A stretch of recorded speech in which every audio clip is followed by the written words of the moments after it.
Good evening, men. Thank you so much for jumping on. Men, it is exciting. You can obviously hear my voice. Um, my voice is gone because I talk a lot, but I talk a lot because I'm excited for life. So I'm sure that you're super excited for your life, where you're up to be here on this call, or you may be watching the replay. No matter what you are doing, men, just know that everything is in perfect timing. And I hope that you can get so much out of this call that you're able to apply not only to your health and your fitness, but also just to your life. So today, we are going to be talking about the beliefs that we need to have about for our mindset, for nutrition, and for training.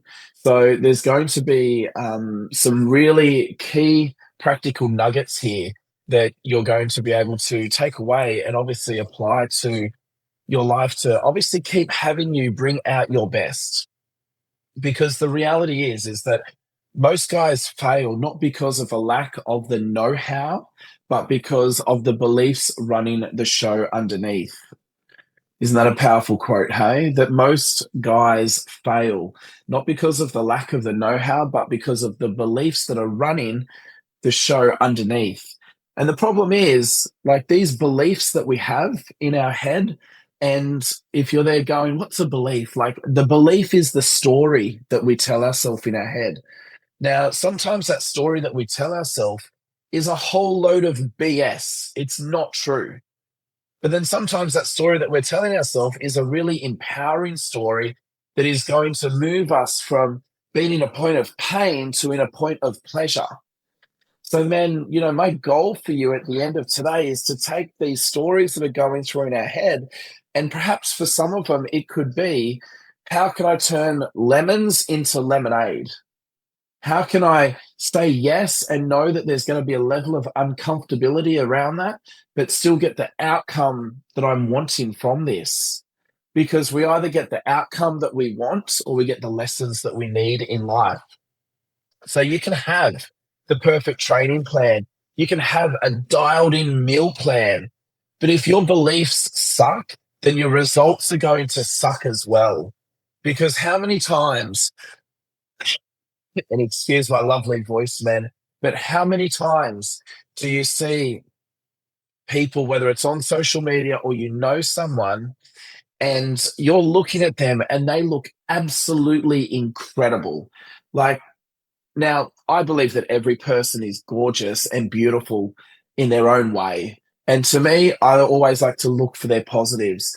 But man, you may look at whether it's a female or another man, and you can acknowledge that they've done hard work. They've done, lots of training physically. They eat correctly. You can acknowledge that, but then their belief in their head still sucks because they're telling themselves that they're fat. They're telling themselves that they're no good.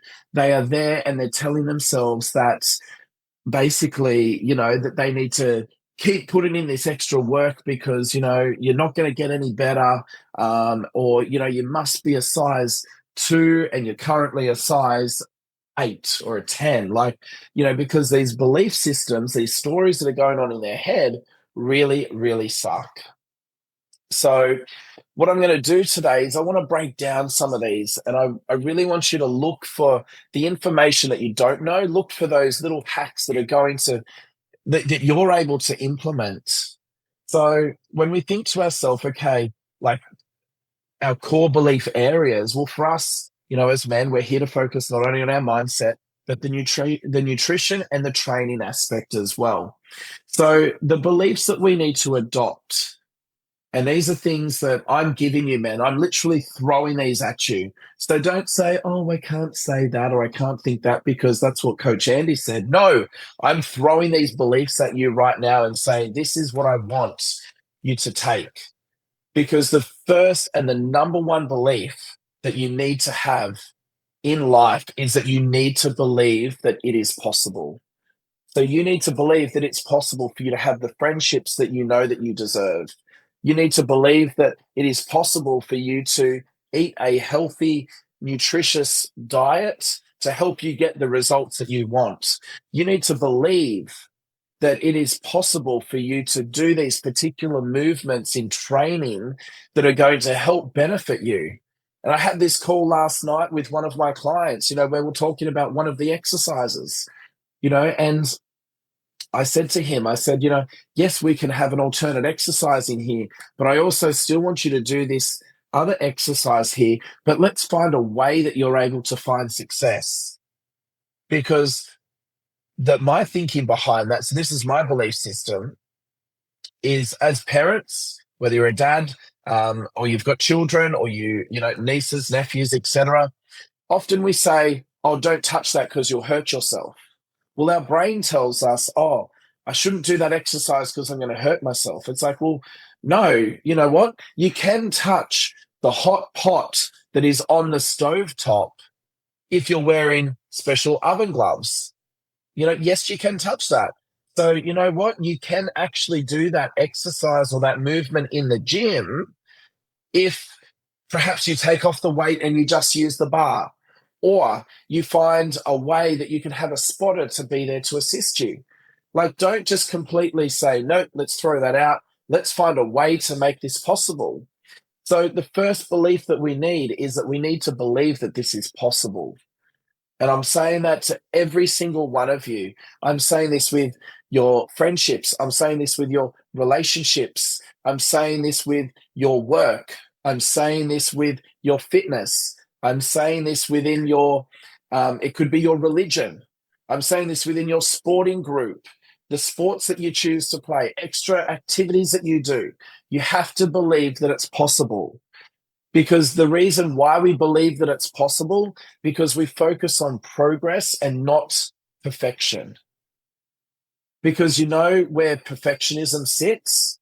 Perfectionism sits back here that goes, oh no, don't touch that. Or, oh no, I'm not going to do that because what if I fail? That's where perfectionism sits. So we need to make sure that we're focusing on progress and doing little things as we move forward. And we always need to remember that consistency will always beat the intensity. You don't have to lift the 200 pounds in the bench press, but focus on consistency of lifting 120 pounds. Progress is what it's about. Consistency is what it's about. Your environment is stronger than your willpower. You all know this with the eighth wonder. You know this. Who are your people? Once again, who's your 5 people that are there cheering you on? If you've got your boardroom table there, okay, pretend you're all business owners for a moment. Okay, you've got your board, and when I say board, I'm talking about, your executives, part of your company. Who are your people that you want in those positions? That's what I think. I think my body, my brain is my company. Who do I want there cheering me on along the way? And yes, I have different categories. I'm not going to run through all of those categories tonight. That might be another conversation for another day. Hey, how do we find those 5 or 10 people? But the thing is that your environment is stronger than your willpower. So this is where the eighth wonder comes into play. Now, we also need to remember that we get to control the response that we have, particularly when there's setbacks, slip-ups, lessons, and no excuses to quit. Once again, it's like, how can we make lemonade from the lemons? So, those rotten lemons, those moments that come, that happen, how can we make lemonade and enjoy it? So here's a powerful question. What story are you telling yourself when things get hard? Are you someone that is having a bit of a meltdown? Are you having a bit of a hissy fit? Are you someone that just needs to have 5 minutes to rant and to vent? I know people that are like that. But, what story are you telling yourself when things get hard? Do you stand there and do you tell yourself your, I call them I am statements, because I am is part of my identity. I tell myself things like, I am a man, I'm a man of God, I am powerful, I am strong, I am capable. Like, this is what I tell myself, because when my beliefs are starting to get a little bit squished or a little bit questioned by not so much as necessarily myself, but by the outside community. I need to come back to myself, to my whole, and I need to make sure that that's strong. So, what stories are you telling yourself when things get hard? Such a really valuable question to ask. So, and another little question that I have from there is like, if your kids or your best mates were struggling, how would you encourage them? Why don't you do that for yourself? Have you noticed that one of the things is that in life we will actually do more for someone else than what we would do for themselves? Who's guilty? I think I need two hands and 2 feet up, Paige. I'll put my feet up there. Like, that if your best friend calls you and they're like, hey Andy, I need you. Like, that you're going to do everything you can to be there, or you're going to spend the time with them that you need to. So why don't you call yourself, give yourself that encouragement, and tell yourself that you can do this? It's not leading with your ego. It's just you cheering yourself on. You've probably all heard me say that I call myself a cheerleader. I'm not referring to the little pom poms and the high kicks, even though I can do high kicks and they're fun, and a back handspring. Hey, I'll save that for another day. But I call myself a cheerleader because I love to cheer people on. And the reason why I love to cheer people on so much is because there is no way that as a 39-year-old man that I could sit here today on this Zoom if I didn't have people cheering me on in my life. And that's not only through the challenges, but that's also through the good things. Just sitting there and just being acknowledged as a man. Like, literally, before I just jumped on this Zoom call, I was on another business call there, and this guy that I was chatting with, he just said to me, he's like, Andy, he's like, and mind you, multi-millionaire, very successful, business owner, had the largest training organization in the fitness industry, and he said to me, he goes, that I've spoken with thousands and thousands of gym owners. And he goes, I can count on my hand the number that start, succeed, and execute in business. And he goes, and in 12 years, he goes, I'm proud of you, mate. And he goes, I know that I've only ever met you twice, chatted a few times on the phone. So for me to actually sit there and to hear that, I was just like letting that come in, because I'm like, you know what? I'm in a new chapter of my life. I need people cheering me on. And you know what? It's not me going, oh, I'm using my ego and my ego's coming out. And I'm going to, blah, blah, blah, blah, blah. Like, people up here where I live now, 99.9% of them have no idea who I am, what I've achieved.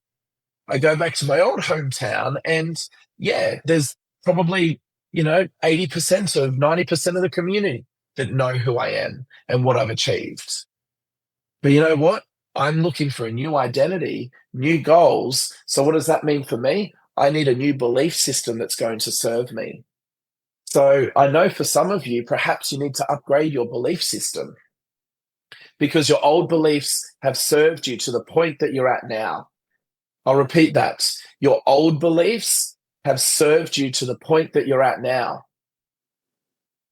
I feel like I need to say, repeat after me. My old beliefs have served me to the point that I'm at right now.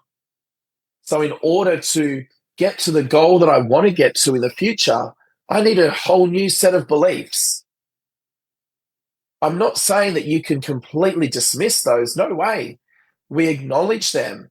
And there's some that you will still take. But we need new beliefs as we move into the next chapter of our life. So, you know that I love talking about mindsets. We are going to keep mindset, but we're going to jump straight over to nutrition, because I love talking about nutrition, because there's beliefs that come around nutrition. There's beliefs that, that we need to be telling ourselves, because I tell you what, right now, I have exercised for 3 hours in total. I've taught two classes that were physical, and I did my own hour workout this morning already. I'm hungry. Could I go and enjoy McDonald's right now? Absolutely. Could I go and smash out a big pizza? Heck yes. Could I go and have some dirty KFC? Actually, no. If I could, I'd have Andy's custard from America. Just saying. Okay. Those of you that know me know that's my favorite. Could I eat that right now and lots of it? Absolutely. But is that going to serve me with where my goals are? No. So what my belief is that food is fuel, and it's not a punishment or it's not a reward. And that reward thing is really, really key. I want to share something very quickly here is I had a client back, when I used to live in Dubbo in New South Wales, and this client, I used to train her son, and he was not just overweight, he was morbidly obese, and he was 8 years of age, and he was the weight of a 17, 18-year-old boy. He was a very, very big boy. And he said to me once, he goes, Mum said that I can have Maccas after my session today. And by the way, for those of you that don't know what Maccas is, that's the Aussie slang for McDonald's. And my jaw dropped. I'd pick up my jaw literally because I'm there going, McDonald's is not a reward for going and exercising. That's going to completely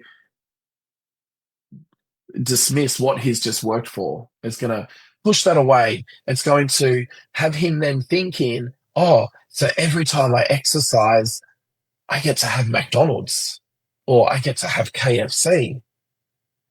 This is basically what was, going through his mind. And it would, because once again, at 7 years of age, he's going to adopt and adapt and keep taking that with him. So we need to remember that it's not a reward food. Okay. If you're going to have a night out with friends and enjoy some wine, have a few nibblies, enjoy some foods you wouldn't normally do, go great and just do it. We don't need to justify. We don't need to go, I've exercised every single day this week and I've done 3 hours of cardio. So that way I'm able to go, boom, this is what I'm going to do. So, these are things that we need to remember.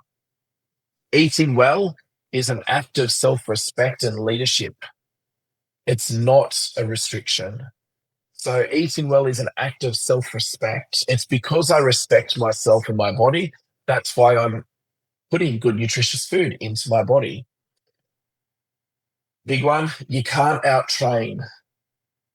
And when I say this, a shit diet, excuse the language, but you cannot out-train a shit diet.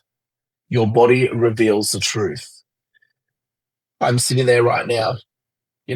I'm literally sitting there right now. I've allowed too many carbohydrates to come in, too many foods I wouldn't normally consume. So therefore, I've put on a few kilos. And what does that mean? I now need to come back and I need to focus, reset, and keep moving forward because my diet has been not great. Oh, excuse me.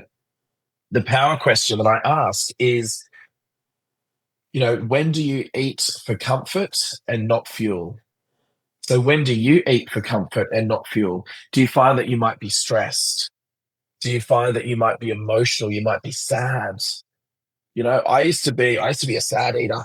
Like there'd be something really challenging and really hard happen. And you know what I would turn to? Chocolate and Coca-Cola. That was it. Like I would be sad, I'd be upset. Yep, where's my Coke? Where's my my chocolate? So these are things there that we do need to remember.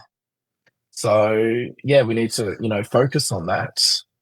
Then the second question I would ask is what would change if you started seeing food as a tool to perform better at work, at home, and in life?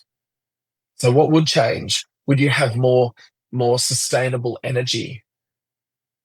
Would that be the case? Would you find that that also with this, that your focus is going to be better, what would change? Moving on, a couple of really key questions there. We move straight into training beliefs. Beliefs to adopt are here for training. It's a privilege to move. It's actually not a chore. So I like to use the word, I get to do this. It's not, oh, I have to go to the gym.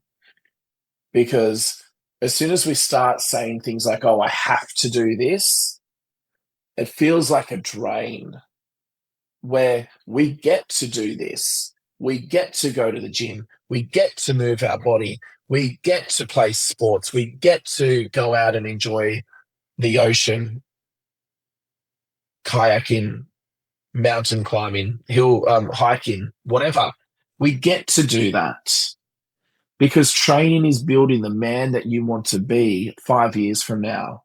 Training is building the man that you want to be in 10 years, in 15, in 20 years' time. Because what training requires is those small, repeated efforts outperform big, all or nothing stints every single time. So, small, repeated efforts. This is where consistency comes in. We can't be expected to go from a bench press of, our max was 80 pounds and then be jumping that up to 150, the next session. It's about those small steps, and we repeat it day in, day out, week by week. Some power questions that we ask from there is, are you chasing perfect workouts or are you building consistency? And I say this last week. Last week we brought up about the fact that one of you men went to the gym and everything was used that you essentially had in your program. Once again, how can we make lemonade from lemons? It's a bit of a lemon situation. It's annoying, it's frustrating, but how can we make sure that we're still going to do something? Because, okay, maybe the perfect workout is that you can follow your plan and it's absolutely perfect and you're super, super happy. Maybe that's, the perfection there. But you know what? It's about the consistency. It's about doing the repetitions. It's about moving your body. It's about how can we flip this for a belief that's going to empower us. And then my second question is, what would your strongest self say about you skipping? Sorry, what would your strongest self say about skipping today? As in, if you basically, skip today as what was planned in your workout, you were going to the gym, but suddenly you just decided to skip it. What would your strongest self say about that? Would you be there beating yourself up? Would you be there reflecting? Would you be emotional? Would you be angry? Because I can guarantee you that if you're feeling whatever you're feeling on the inside, you're probably going to be projecting it onto your loved ones, your partners, etc. from there. So, basically when we look at, our action time and what are we going to do moving forward, well, we basically get to write down these beliefs that are holding us back. We get to do this. We get to, find where the pain point is, and we get to move through that, because it is a process. We get to rewrite it into an empowering belief that we're going to live by. So that's what we get to do, and we get to set these small commitments each day. We get to do this. We need to make sure that we keep it for the next 7 days. We're going to hit our protein, and we're going to hit training. We're going to journal. Like, what are we going to do? How are we going to do it? So this is what we get to do every single day. We get to reflect. So set that small commitment and keep moving forward. Rewrite and make that negative belief an empowering belief that's going to serve us. And of course, strong bodies are built on strong beliefs. So if you want to have the body that you dream of, that you are working for, then what you need to do is that you need to have a strong set of beliefs with that. So you don't get the mindset after you hit the goal. You build it now, and that's what carries you the results that will last. So, man, thank you for jumping on. I know that there was a couple of really great questions in there that you get to ask yourself. Once again, I use the word I get to ask myself. It's not that you have to. If you don't want to ask yourself the questions, don't ask yourself the questions. It's not going to affect me. It's your life. I'm just the dude that's here to share some incredible teachings that I know that these are things that have really helped me do big shifts in my life. And the one thing that I say is that I get to do this. It's not that I have to. I get to do this. I get to do everything in life. Because once again, we either get the outcome that we want or we get the lessons that we need. So, man, thank you so much. Have an amazing, amazing night. And I'll pop this recording out there so that way you're able to reflect, rewatch, and change those beliefs, make them all empowering. Have a good night, man. Thank you.